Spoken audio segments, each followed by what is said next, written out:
你闪着光穿。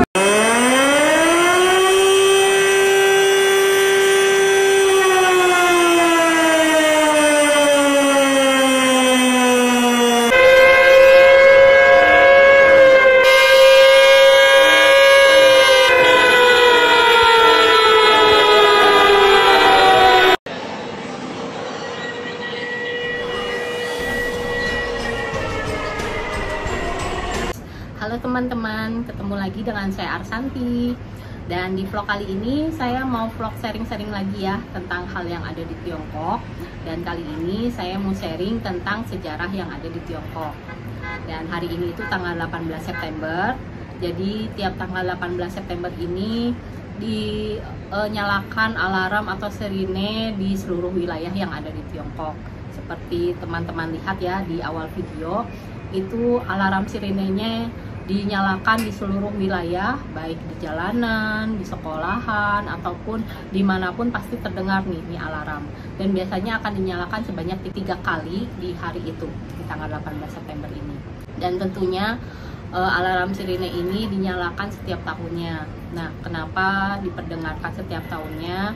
Karena ini sebagai pengingat, alarmnya itu pengingat bangsa Tiongkok pernah perang melawan Jepang, dan juga sebagai pengingat juga pada saat masa perang melawan Jepang ini bangsa Tiongkok mengalami kejadian-kejadian yang pahit. Jadi seperti kejadian kejahatan kemanusiaan yang dilakukan bangsa Jepang kepada bangsa Tiongkok. Dan selama masa perang dari tahun 31 sampai dengan tahun 45 ini memakan jumlah korban yang direkod oleh pemerintah sini ya, jadi bukan direkod internasional, itu adalah 35 juta jiwa. Sedangkan kalau direkod internasional itu 20 juta jiwa ya, memang berbeda. Tapi saya hanya sharing yang berdasarkan yang saya lihat di Tiongkok saja.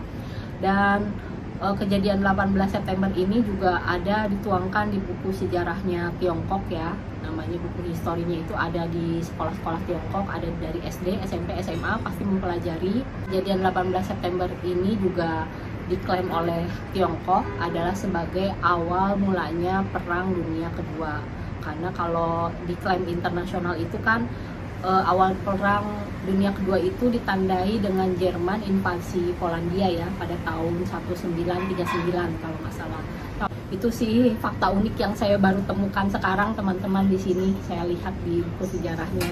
Pada saat itu Jepang masuk ke Tiongkok pun memakai strategi yang namanya insiden Mukden. Insiden Mukden ini adalah insiden yang dilakukan oleh bangsa Jepang ya. Jadi mereka itu melakukan penghancuran, pengoboman kereta api ya di wilayah Mukden, atau sekarang itu disebutnya Shenyang, di kota Shenyang di provinsi Liaoning, jadi di timur laut sana bagian Tiongkok. Dan di sana mereka melakukan pengrusakan ya, pengoboman kereta apinya. Kemudian mereka melempar kesalahannya kepada negeri Tiongkok. Jadi hanya untuk alasan saja agar negara Jepang itu bisa masuk wilayah Tiongkok. Dan itu terjadi pada tanggal 17 Septembernya 1931. Dan pada tanggal 18 September 1931 si Jepang mulailah masuk membawa militernya, mengerahkan militernya untuk menyerang Tiongkok. Nah, pada saat itu dari tahun 31 sampai 1945 berlangsunglah perang antara Tiongkok dan Jepang. Dan selama 14 tahun perang melawan Jepang ini, Tiongkok ini banyak sekali mendapatkan perlakuan kejahatan kemanusiaan yang dilakukan oleh bangsa Jepang. Dan salah satu tragedinya itu adalah tragedi Nanjing yang dilakukan Jepang pada tahun 1937. Kenapa di luar kemanusiaan? Karena pada saat itu selama 6 minggu berturut-turut bangsa Jepang ya, perwira Jepang ini melakukan perlombaan dulu-duluan membunuh orang Tiongkok. Nah, perwira Jepang ini juga disupport oleh komandannya sendiri, karena komandannya sendiri yang menyuruh mengundi siapa yang duluan membunuh 100 orang pertama Tiongkok akan mendapatkan penghargaan. Akhirnya para perwiranya, para serdadunya ya berlomba-lomba nih untuk membunuh orang-orang Tiongkok yang ditemui tanpa pandang bulu. Jadi tidak ada memandang bulu itu militer atau warga sipil. Jadinya kebanyakan warga sipil teman-teman yang jadi korban jiwa. Dan warga sipilnya pun yang dicecar itu semua orang. Jadi bukan hanya orang dewasa, tapi juga balita, anak-anak, orang tua itu kena juga. Dan mereka itu membunuhnya juga macam-macam, ada yang ditembak massal, terus ada yang dikubur hidup-hidup, ada dibakar hidup-hidup.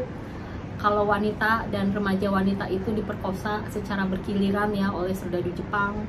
Itu sesudah mayatnya bergelimpangan di mana-mana di kota Nanjing, serdadu Jepang itu melakukan tarian kemenangan. Mayat-mayatnya itu didiamkan begitu saja bergeletakan di jalanan. Dan ada ininya ya, ada visualnya, recordnya di dunia internasional, bahkan di negara Tiongkoknya pun ada foto-fotonya, dijadikan momen itu disimpan di museumnya. Ada cerita juga nih pada saat perlombaan dulu-duluan mendapatkan 100 orang pertama Tiongkok ya, mayat dari 100 orang pertama Tiongkok itu si serdadunya ini ada 2 orang nih yang berhasil mendapatkan 100 orang pertama, tapi dua-duanya ini sama-sama lebih dari 100 nih. Jadi yang satu mendapatkan 105 orang, terbunuh 105 orang Tiongkok, yang satunya 106 orang Tiongkok. Nah, untuk menentukan pemenangnya, mereka ini dilanjut dengan cara diundi lagi, dengan cara meneruskan lagi membunuhnya sampai dengan 150 orang. Dan selain hal di tragedi Nanjing, ada juga namanya tragedi 317. Jadi 317 ini adalah laboratorium eksperimen untuk menciptakan senjata biologis bagi Jepang ya. Tapi eksperimennya ini dengan cara mengambil kelinci percobaannya itu adalah manusia. Jadi eksperimen yang mengerikan terhadap manusia, dan tentu saja manusianya siapa? Ya orang-orang Tiongkok yang jadi bahan eksperimennya. Dan orang-orang Tiongkok ini yang jadi bahan eksperimennya tidak hanya yang sehat-sehat saja, tapi segala orang yang baik yang lagi sekarat, sakit dijadikan eksperimen juga. Bagian tubuhnya itu dipretelin ya teman-teman, ada yang tangannya dipotong, terus dibekukan, dibakar, macam-macam demi mendapatkan senjata biologis. Dan di laboratorium tersebut banyak sekali tentunya korban jiwa ya, kurang lebih ada 200-300 ribu orang nih dijadikan korban, itu tewas. Dan kalaupun ada yang hidup, itu hidupnya itu gimana ya, kesakitan gitu, karena kan si bagian organ-organnya itu sudah tidak sempurna, terus membusuk dan tidak ada obatnya, nggak bisa diobatin gitu selamanya. Si laboratoriumnya ini berada di kota Harbin, jadi pernah kejadiannya itu di kota Harbin di provinsi Heilongjiang, dan sekarang dijadikan sebagai museum di sana. Dua kejadian tersebut benar-benar membekas di hati masyarakat Tiongkok sampai dengan sekarang. Bukan hanya kejadiannya saja, tapi juga perlakuan Jepang yang tidak mau mengakui bahwa Jepang ini pernah melakukan kejahatan kemanusiaan kepada negara Tiongkok.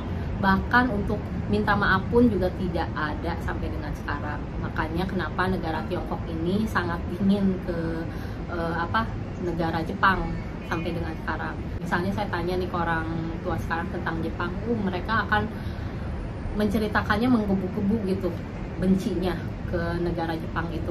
Memang faktanya masih terjadi teman-teman di Tiongkok. Kalau kita ketemu orang-orang tua ya di Tiongkok, kita bahas tentang Jepang, pasti emosinya seperti itu. Kalau misalnya ke anak muda Tiongkok mungkin masih bisa tenang ya, tapi tetap anak muda Tiongkok pun tidak akan lupa dengan kejadian ini, karena kejadian ini tuh direkam ya di buku sejarahnya dan dipelajari dari mulai SD, SMP, SMA, dipelajari terus-terusan, sehingga pastinya akan selalu diingat sampai generasi penerusnya. Ada juga beberapa sekolah di Tiongkok yang menayangkan video tentang cara Jepang ya, bangsa Jepang melakukan kejahatan kemanusiaan kepada bangsa Tiongkok. Ini dia videonya. 同学们永远要记住，你们能够过上远离战火的太平日子，不是因为你有多大本事，而是因为你运气好了。你出生在了一个伟大的时代，出生在了一个强大的国家。我们之所以看不到黑暗，是因为有无数的先烈用他们的鲜血和肉体把黑暗挡在了我们看不见的地方。Tapi kalau di sekolah-sekolah Jepang kayaknya tidak dipelajari ya. Mereka habis ngapain aja gitu ke bangsa-bangsa lain yang mereka serang. Seperti Indonesia pun tidak ada teman-teman rekodnya bahwa mereka pernah menjajah Indonesia. Dan Indonesia juga ada kesamaan ya dengan Tiongkok karena sama-sama pernah perang melawan Jepang ya, berjuang melawan Jepang. Tapi perbedaannya mungkin dari responnya setelah Jepang keluar dari negara Tiongkok ataupun Jepang keluar dari negara Indonesia, itu responnya berbeda antara negara Tiongkok sama negara Indonesia. Kalau negara Tiongkok ini dingin sampai sekarang ke negara Jepang. Nah kalau orang Indonesia ini mungkin bangsa kita tuh bangsa pemaaf ya, semua itu serba dimaafkan. Ke orang-orang Jepang kita masih segan, masih agak menghormat, bahkan mempelajari budayanya juga. Tapi kalau di China, di Tiongkok ini beda sekali, nggak seperti itu teman-teman. Dan itu aja teman-teman yang bisa saya sharing ya kali ini. Itu saya sharing berdasarkan data yang ada di Tiongkok. Sekian dulu vlognya sampai di sini. Makasih yang sudah menyimak vlognya sampai dengan tuntas. Sampai jumpa lagi di vlog-vlog selanjutnya. Dadah. Assalamualaikum.